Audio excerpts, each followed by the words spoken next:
Bonjour, le plan de cette vidéo est le suivant. On va tout d'abord définir la notion de densité.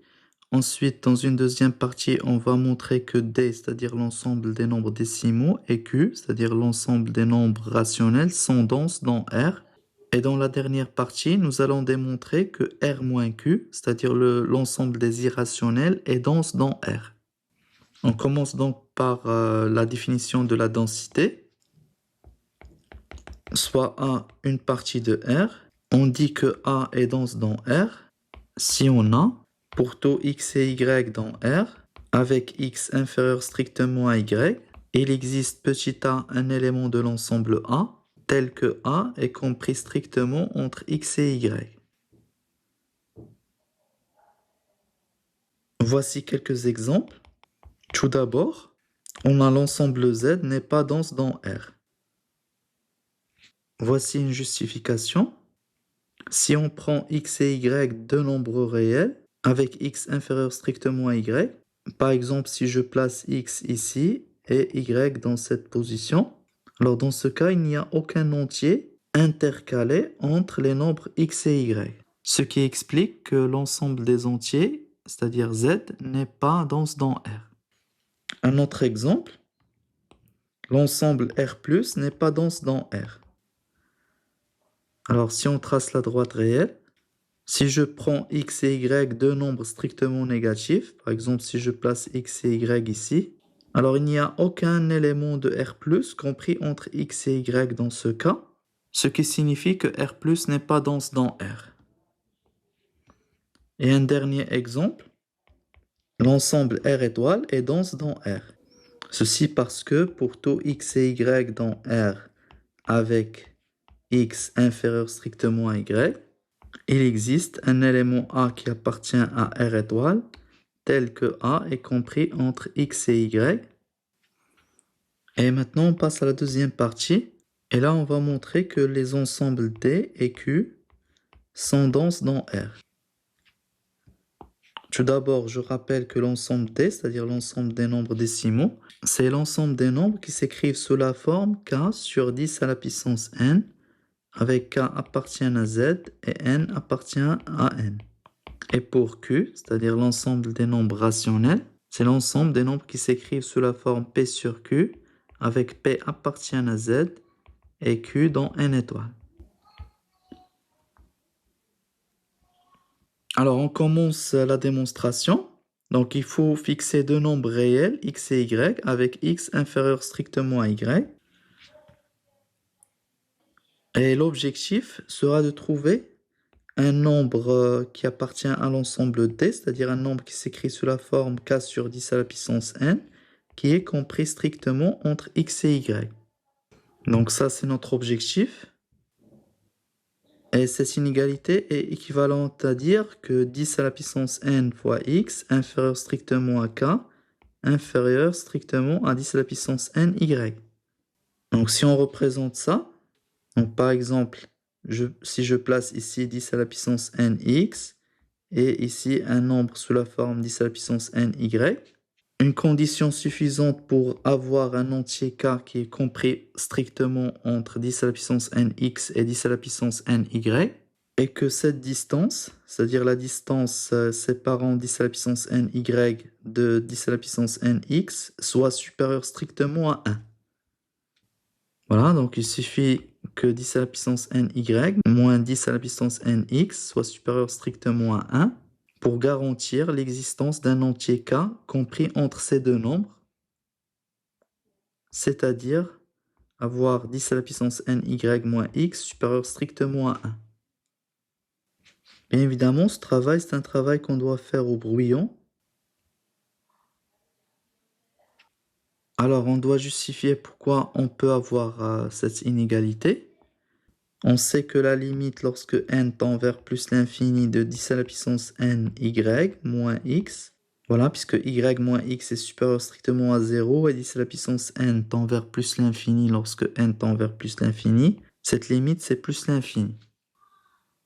Donc par définition de la limite, il existe un entier n tel que 10 à la puissance n y moins x est supérieur strictement à 1. Et maintenant, on doit chercher un entier k qui est compris strictement entre 10 à la puissance nx et 10 à la puissance ny. Donc pour cela, il suffit de considérer le plus petit entier qui est supérieur strictement à 10 à la puissance nx. Et cet entier, c'est bien la partie entière de 10 à la puissance nx plus 1. Donc on pose k, c'est la partie entière de 10 à la puissance nx plus 1. Bon, ce symbole désigne la partie entière. On peut le noter aussi E de 10 à la puissance nx. Je rappelle que x est supérieur ou égal à la partie entière de x et inférieur strictement à la partie entière de x plus 1 et que la partie entière de x est inférieure ou égale à x et supérieure strictement à x moins 1. Donc on va utiliser cette inégalité et on va l'appliquer sur l'entier k. Voilà, puisque k aussi, il vaut 10 à la puissance nx plus 1. Parce que 1, c'est un entier, donc on peut le sortir de la partie entière. Donc, on va voir k est inférieur strictement à 10 à la puissance nx plus 1, moins 1, et inférieur ou égal à 10 à la puissance nx plus 1. Donc ça, c'est 10 à la puissance nx. Donc, je vais utiliser cette inégalité. Alors, ça va être inférieur strictement à 10 à la puissance nx. Et 1 est inférieur strictement à 10 à la puissance n fois y moins x. Donc là, je simplifie par 10 à la puissance n fois x. Et ça va faire 10 à la puissance n y. Donc en résumé, k est inférieur strictement à 10 à la puissance n y et supérieur strictement à 10 à la puissance n x. On divise ensuite par 10 à la puissance n pour avoir k sur 10 à la puissance n supérieur strictement à x et inférieur strictement à y. Et par la définition de la densité, on obtient que D est dense dans R.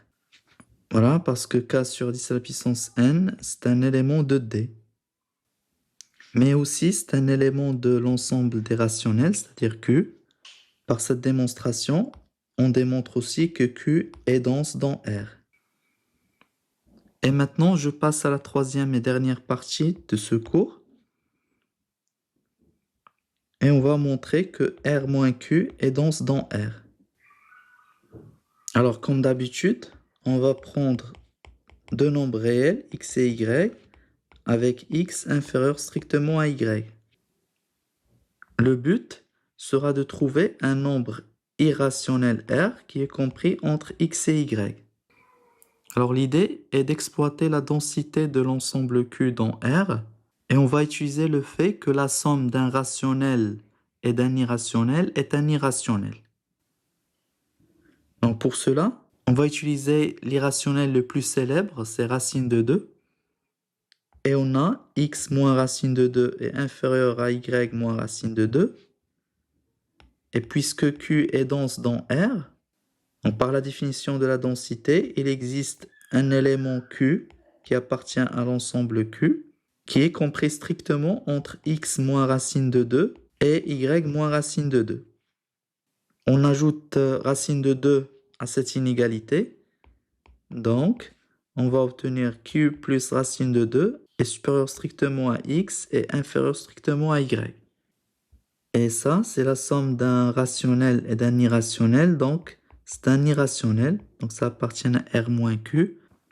On va justifier ça rapidement, parce que si on suppose par l'absurde que Q plus racine de 2 appartiennent à Q, alors on va avoir racine de 2, c'est Q plus racine de 2 moins Q. Or, Q plus racine de 2, d'après notre hypothèse, appartient à Q. Et le petit q, c'est un rationnel. Et on sait que la différence de deux rationnels est un rationnel. Donc ça appartient à q. Ce qui est absurde, parce qu'on sait que racine de 2 est un irrationnel. Donc on pose R, c'est q plus racine de 2. On a donc R est compris strictement entre x et y. et R appartient à R-Q, c'est-à-dire c'est un irrationnel. Donc, par la définition de la densité, l'ensemble R-Q est dense dans R.